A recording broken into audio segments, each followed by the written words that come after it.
Hey, it's Dave White with Quad City Safety.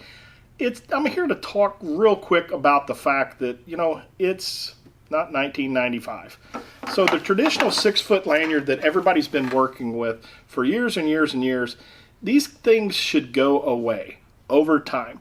Today, yeah, they're less expensive, but let's keep in mind, for us to be practically working with this guy, we need to be at about 18.5 foot.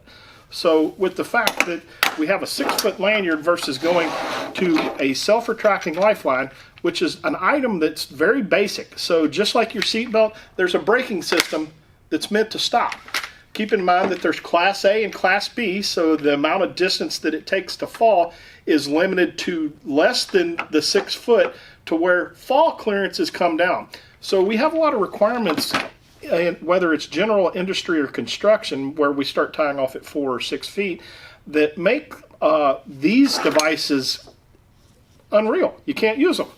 When falling with the traditional lanyard, the issue is that we have the fact that we are connected to our dorsal D-ring, and where are we connected? So are we connected above our head or at our shoulders? So all of a sudden it becomes, how tall am I?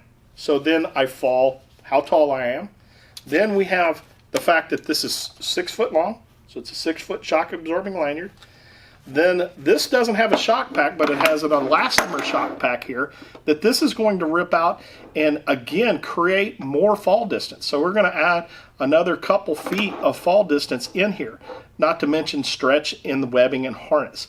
So again, when we talked about that fall clearance being 18.5 foot, it's the height of me falling, the fact that the lanyard has to stretch out, and then the braking mechanism, or again the shock pack that takes those fall arresting forces out, has to brake and extend, as well as everything elongate as it stretches.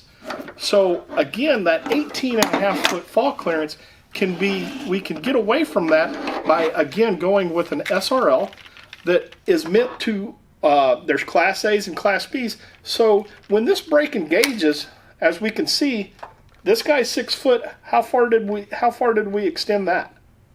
So again, we're limiting the distances that we can fall, and thus taking hazards out as we work at heights.